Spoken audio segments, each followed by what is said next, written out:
नमस्कार दोस्तों, आज की इस वीडियो से हम हिंदी व्याकरण को एक बार पुनः इस व्हाइट बोर्ड के माध्यम से चैप्टर वाइज पढ़ना प्रारंभ कर रहे हैं।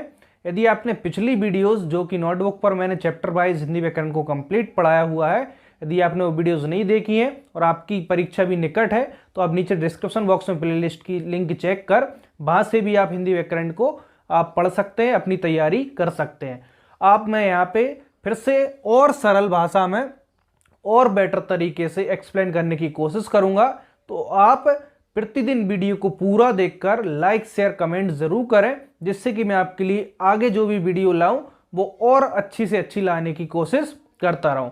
तो चलिए दोस्तों, हम ज़्यादा यहाँ पे और मैं जो भी कुछ इन्फॉर्मेशन रहेगी वो आपको बीच बीच में देता रहूँगा। तो हम आज पहली वीडियो स्टार्ट कर रहे हैं हिंदी व्याकरण की। तो हम बिल्कुल एकदम बेसिक जो हिंदी का प्रारंभ होता है वहाँ से स्टार्ट करेंगे। हम जैसे जैसे आगे बढ़ते जाएंगे सभी टॉपिक को कवर करते जाएंगे। जैसे कि आपके सामने लिखा हिंदी भाषा का इतिहास। चूंकि हम हिंदी व्याकरण को पढ़ रहे हैं तो हमें हिंदी भाषा का इतिहास जानना जरूरी होता है। एक तो हमें नॉलेज की दृष्टि से भी मालूम होना चाहिए हिंदी भाषा का इतिहास क्या रहा है। दूसरा, आपकी परीक्षा में इस चैप्टर से प्रश्न पूछे जाते हैं, तो वो प्रश्न कौन कौन से आते हैं मैं आपके लिए बीच बीच में बताता जाऊंगा। तो ध्यान से देखिए, हम सबसे पहले हिंदी भाषा का इतिहास जान रहे हैं तो हम हिंदी नाम से ही स्टार्ट करते हैं कि जो हिंदी नाम है, जो हिंदी भाषा का नाम है क्या, हिंदी नाम किसने दिया। एक प्रश्न ऐसा पूछा जाता है, हिंदी नाम किसकी देन है, तो आप बताएंगे हिंदी जो नाम है हिंदी भाषा का वो ईरानियों की देन है। ईरानियों की देन है। किसकी देन है? ईरानियों की। देखिए, एक प्रश्न यहां से पूछा जाएगा कि जो हिंदी भाषा का हिंदी नाम है वो किसकी देन है, वो ईरानियों की देन है। वो कैसे है मैं आपके लिए एक्सप्लेन करता हूं एक छोटी सी स्टोरी के साथ। देखिए, जो ईरानी लोग थे, ईरानी कहां से? ईरान से आए हुए थे। जैसे कि हमारा भारत बहुत पहले से आपने देखा है बहुत लंबे समय तक एक गुलाम रहा है अंग्रेजों का। उससे पहले भी यहाँ पर कई शासकों ने, राजा महाराजाओं ने यहाँ पे शासन किया है। तो यहाँ पे सोने की चिड़िया कहा जाता था भारत को, और भारत में कई संपदाएं थी। तो इनको क्या करते थे, लूटने के लिए कई विदेशी जो थे विदेशी उनने आक्रमण किया और यहाँ से काफी धन संपदा लूट कर चले गए। तो इसी प्रकार से ईरानी लोग थे, भारत में लूट की दृष्टि से यहाँ पर आए हुए थे। तो इन्होंने क्या किया, जो ईरान से आए तो उन्हें ईरानी कहते हैं। तो यहाँ पे एक मैं आपके लिए थोड़ा सा भारत का छोटा सा डायग्राम के माध्यम से बताता हूँ। देखिए, ठीक है, थोड़ा बहुत ऊपर नीचे हो जाए तो समझिएगा, है ना। बस मैं आपके लिए यहाँ पे समझाने की कोशिश कर रहा हूँ। देखिए, मैं आपके लिए बहुत ही ज़्यादा आराम से और इसको बहुत अच्छे से समझाने की कोशिश करूँगा ना, जिससे कि आपको क्लियर हो जाए। ठीक है, इस प्रकार से। चलिए, यहाँ पे श्रीलंका वगैरह है। अब यहाँ पे देखिए, जैसे कि भारत है, उतना अच्छा डायग्राम तो नहीं बना, लेकिन आप बस आपको समझाना है तो मैंने यहाँ पे ड्रॉ कर दिया। देखिए, यहाँ पे एक नदी बहती है, आपने भूगोल पढ़ा होगा। यहाँ पे एक नदी बहती जिसका नाम है सिंधु नदी। सिंधु नदी भारत का आप जितना भी इतिहास पढ़ते हैं सिंधु नदी के आसपास से स्टार्ट होता है और अधिकांश इतिहास यहीं से प्रारंभ होता है। ठीक है, सिंधु नदी। तो सिंधु होगी, सिंधु नदी। ठीक है। अब देखिए, जो ईरानी लोग थे ये क्या करते थे, इनका उच्चारण वो जब भी बोलते थे वो हा होता था उच्चारण, यानी कि ईरानी लोग सा को उच्चारित करते थे तो वो क्या उच्चारित होता था, हा। वो बोलते थे सा, तो हा साउंड होता था। जैसे कि यदि उनसे बोला जाए, बोलिए असुर, ईरानी से बोला जाए असुर बोले तो वो क्या बोलेंगे, सा को हा उच्चारित करेंगे, वो बोलते थे अहुर। ठीक है। उनसे कहा कि सप्ताह बोलिए, सप्ताह, तो सप्ताह को वो उच्चारित करेंगे, सा को हा करते थे, हप्ताह। ठीक है। इस प्रकार से उनसे कहा कि सिंधु को उच्चारित करिए, सिंधु, तो सिंधु को क्या उच्चारित करेंगे, हिंदू। ठीक है। सिंधु को क्या उच्चारित करेंगे, हिंदू। तो सा को हा उच्चारित करते थे। बस यहीं से कहानी स्टार्ट होती है कि सा को हा उच्चारित करते थे ईरानी। तो उन्होंने क्या किया, जब भी यहाँ से ईरान देश यहाँ पे है, आप वर्ल्ड मैप में देखेंगे कहीं पे यहाँ से दूर है, तो जब यहाँ पे भारत पे आक्रमण करने के लिए आए, भारत से लूट करने के लिए आए, तो यहाँ पे कुछ समय के लिए वो रुके, क्योंकि यहाँ पे सिंधु नदी थी, इसको पार करना इतना आसान या पॉसिबल नहीं होता था। हम डायरेक्ट फैक्ट वाइज पे भी आएंगे, थोड़ी सी स्टोरी इसको सुन लीजिएगा। तो यहाँ पे उन्होंने क्या किया कि यहाँ सिंधु नदी के पास रुके, तो सिंधु को वो सिंधु ना बोलकर हिंदू बोलते थे। क्यों? क्योंकि सा को वो हा उच्चारित करते थे, उनकी लैंग्वेज जो होती है सा को हा उच्चारित करती है, तो सिंधु को हिंदू बोलते थे। और जो सिंधु नदी इस साइड जो भारत है, यहाँ के जो निवासी हैं, देखिए जो भी निवासी हैं वो बोलते थे सिंधु के उस पार, यानी कि सिंधु को सिंधु ना बोलकर हिंदू के उस पार जो संपूर्ण क्षेत्र है, संपूर्ण भूभाग से वो हिंद कहते थे। वो क्या कहते थे इसको? हिंद। और हिंद के जो भी निवासी थे वो कहते थे कि हिंद के जो निवासी है जो भी भाषा बोलते हैं वो कौन सी बोलते हैं? हिंदी बोलते हैं। हिंदू, यहाँ के लोगों को उन्होंने कहा हिंदू हैं, और जो भाषा बोलते हैं उनको कहा वो हिंदी बोलते हैं। हिंदू हिंदी भाषा बोलते हैं। जबकि यहाँ तो कई सारी लोग भाषाएं भी थी, उन्हें मालूम नहीं था कौन कौन सी भाषा है, लेकिन उन्होंने संपूर्ण रूप से उनको कहा कि जो हिंदू लोग हैं, देखिए हिंदू में बहुत सारे लोग निवास करते थे, लेकिन हिंदू का उन्होंने उच्चारित किस प्रकार से लिया? सिंधु को उस पार, यानी जो भी लोग हैं हिंदू निवास करते हैं, तो हिंदू जो भी भाषा बोलते हैं वो हिंदी भाषा को बोलते हैं। ठीक है, इस प्रकार से हिंदी भाषा का नाम हिंदी किस प्रकार से पड़ा देखते हैं। सिंधु को उच्चारित उन्होंने गलत किया, हिंदू किया। हिंदू जो भी भाषा बोलते थे, यहाँ के निवासियों को उन्होंने कहा हिंद के निवासी, हिंद के निवासियों का हिंदू, और जो भी यहाँ जो भाषा बोलते थे उनको कहा कि हिंदी भाषा बोलते। इस प्रकार से हिंदी नाम किसने दिया? ईरानियों ने दिया। एक प्रश्न यहाँ से बनता है। तो देखिए अभी तक आपको शायद ही इतना एक मालूम होगा कि हिंदी का नाम हिंदी किस प्रकार से पड़ा। ठीक है, चलिए अब आप समझ गए होंगे। अब हम आगे बढ़ते हैं। एक क्वेश्चन यहाँ से प्रश्न पूछा जाता है, बस कहानी आपके लिए समझा दी, इतना याद रखिए हिंदी का नाम हिंदी किसने दिया? ईरानियों की देन है। अब यहाँ से सबसे ज्यादा जो मोस्ट आईएमपी है वो हिंदी भाषा का विकास क्रम है। विकास क्रम, ठीक है, विकास क्रम मोस्ट आईएमपी, इसको आप सबसे ज्यादा ध्यान रखेंगे क्योंकि प्रश्न यहीं से पूछा जाता है हिंदी में। विकास क्रम, विकास क्रम क्या होगा कि हिंदी भाषा जो आज आप बोलते हैं, मैं अभी आपके सामने जो भाषा बोल रहा हूँ कौन सी है? हिंदी है। ठीक है, अभी हम जो देखते हैं हिंदी, वो एकदम से हिंदी भाषा नहीं आ गई है ना, हिंदी का भी एक विकास क्रम रहा, कई सारी भाषाओं से होते हुए आई। तो हम उन्हीं को देखते हैं यहाँ पे। सबसे पहले आपको मालूम होगा कि भारतवर्ष में सबसे पुरानी जो भाषा है वो कौन सी है?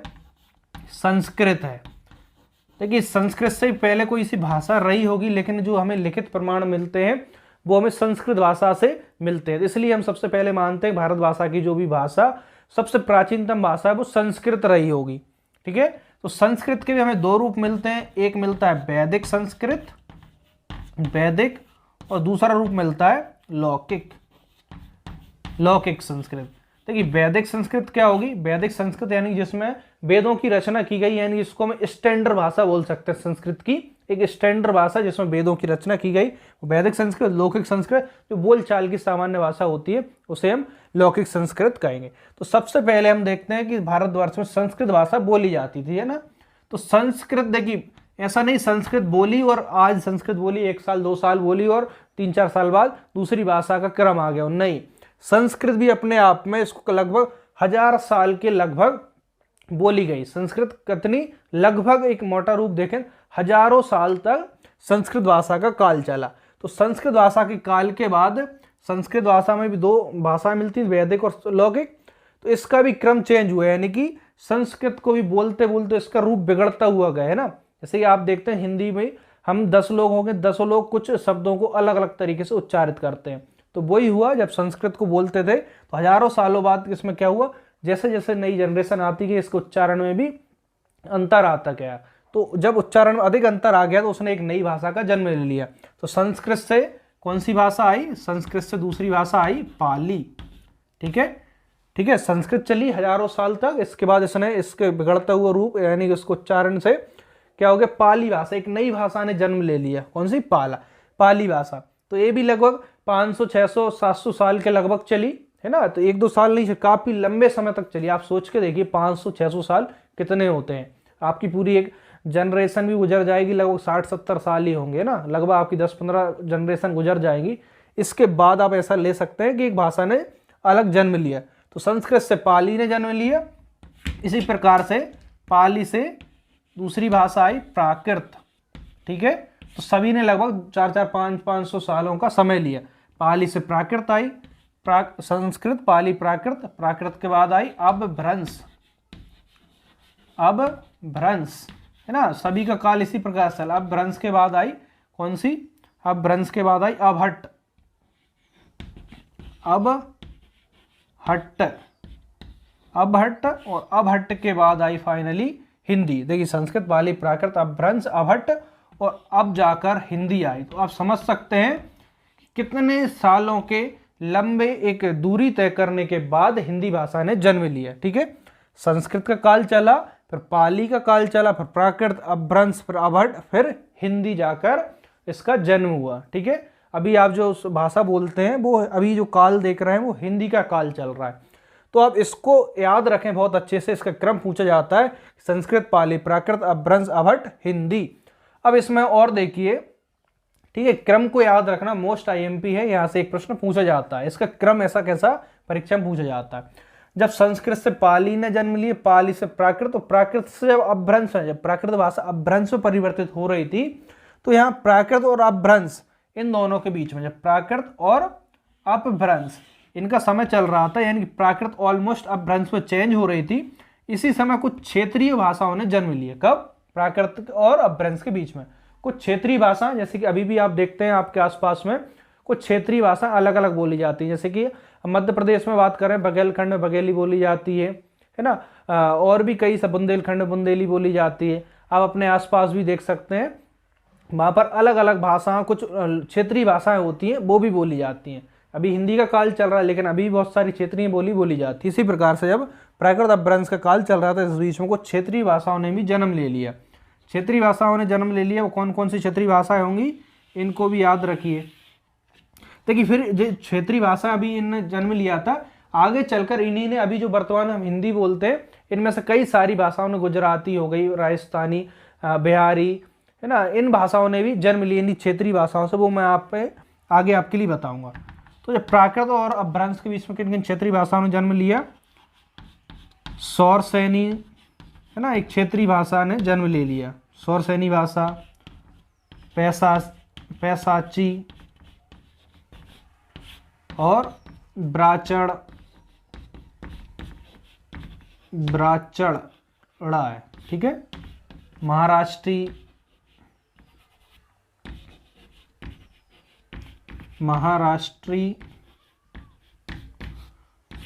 मागधी, ये क्षेत्रीय भाषा है, मागधी और अर्धमागधी। ठीक है, और अर्धमागधी, अर्धमागधी। तो इन क्षेत्रीय भाषाओं ने जन्म ले लिया कब, जब प्राकृत और अपभ्रंश काल का समय था, उसके बीच में, यानी कि प्राकृत ऑलमोस्ट अपभ्रंश में परिवर्तित हो रही थी, उसी बीच में कुछ क्षेत्रीय भाषाओं ने जन्म ले लिया, जैसे सौरसेनी, पैसाची, ब्राचड़, महाराष्ट्री, मागधी, अर्धमागधी।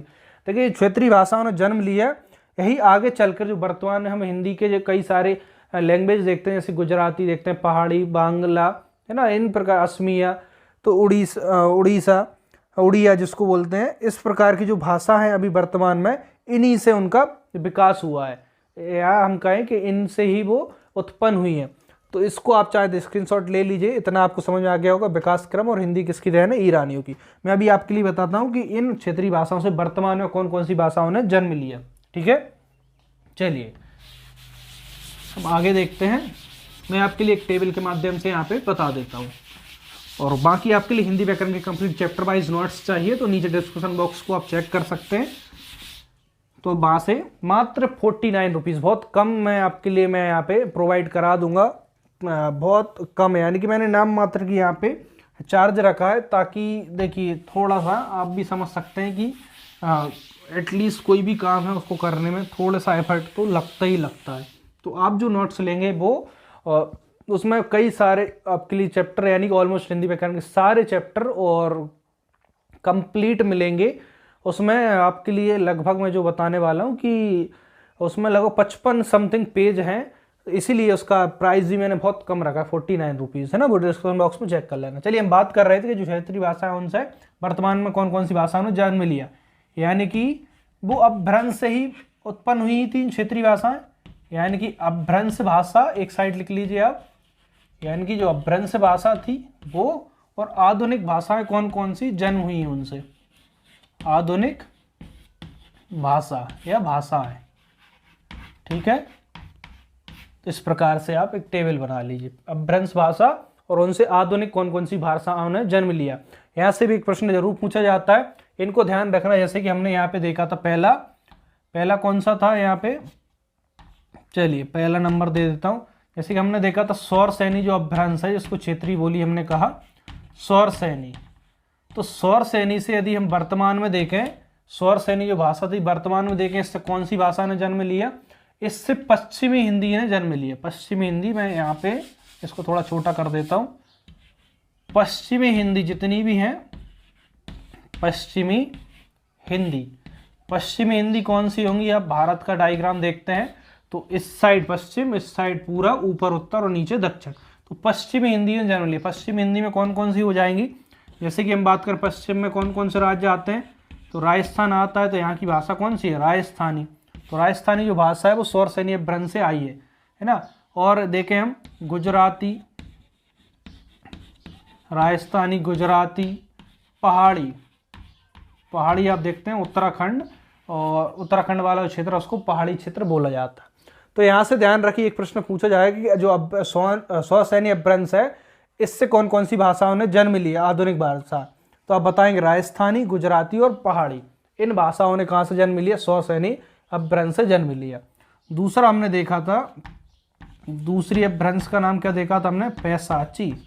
तो पैशाची अपभ्रंश से वर्तमान में कौन सी भाषा ने जन्म ली, यहाँ से पैशाची। एक तो लहंदा, इसको इन्हें याद रखें, लहंदा, और दूसरा पंजाबी। जो पंजाब क्षेत्र है वहाँ पर दोनों भाषाएं बोली जाती हैं, लहंदा और पंजाबी। तो ऐसा पूछा जाएगा कि पंजाबी कौन से अपभ्रंश से होकर आई है, तो पैशाची अपभ्रंश से कौन सी पंजाबी भाषा या लहंदा जो भाषा है इसका जन्म हुआ है। तीसरा हमने देखा, तीसरा कौन सा था यहाँ पे, तीसरा ब्राचड़। ब्राचड़ जो अपभ्रंश है, इससे कौन सी भाषा ने जन्म लिया, इससे सिंधी भाषा ने जन्म लिया, सिंधी। ठीक है, सिंधी समाज भी होती है, वो सिंधी भाषा को बोलते हैं, सिंधी। ब्राचड़ से सिंधी भाषा ने जन्म लिया। और देखें हम महाराष्ट्री, तो महाराष्ट्री का जो अपभ्रंश है महाराष्ट्र में बोली जाती है, इससे आधुनिक भाषा कौन सी बनी, मराठी। महाराष्ट्र में कौन सी भाषा बोली जाती है, मराठी। तो जो महाराष्ट्री अपभ्रंश है, इससे मराठी भाषा ने जन्म लिया। और देखिए हमने देख लिए महाराष्ट्री, देखिए सौर सैनी, पैशाची, ब्राचड़, महाराष्ट्री, मागधी। ठीक है, अब मागधी अपभ्रंश है, तो मागधी अपभ्रंश से कौन कौन सी भाषाओं ने जन्म लिया, मागधी से जन्म लिया बिहारी, बिहार में बोली जाती है, बांग्ला, कहाँ पे बोली जाती है, पश्चिम बंगाल में बोली जाती है, बांग्ला, बिहारी, बांग्ला, उड़िया कहाँ पे बोली जाती है, उड़ीसा क्षेत्र में ना, उड़िया। असमिया कहाँ बोली जाती है, असम वाले क्षेत्र में। ठीक है, तो जो भाषा हम देखते हैं वर्तमान में, बिहारी, बांग्ला, उड़िया, असमिया, ये कहाँ से निकली हैं, मागधी अपभ्रंश से होकर निकली है। एक और इसका रह गया कौन सा, अर्धमागधी अपभ्रंश। तो मैं यहाँ पे ऊपर इसको मिटा देता हूँ, इसका आप स्क्रीनशॉट ले लीजिएगा। तो एक और बचा अर्धमागधी अपभ्रंश, तो उससे मैं आपके लिए यहाँ पे बताता हूँ। देखिए अर्धमागधी, ठीक है, यहाँ से प्रश्न जरूर पूछा जाता है। चलिए देखिए यहाँ पे छठा कौन सा है, अर्धमागधी अपभ्रंश। देखिए अर्धमागधी जो अपभ्रंश है, इससे कौन कौन सी, इससे जो पूर्वी हिंदी की भाषा जितनी है, पूर्वी हिंदी की जितनी भाषा है, उनका जन्म किससे हुआ, अर्धमागधी अपभ्रंश। पूर्वी हिंदी यानी कि इस साइड पूरब है, इस साइड पूरब होगा ना, इस साइड पश्चिम, ऊपर उत्तर, नीचे दक्षिण। तो पूर्वी हिंदी में आप देखें, पूर्वी हिंदी में यहाँ पे अवधी अवध के आसपास बोली जाती है, बघेली, अवधी, बघेली, छत्तीसगढ़ी।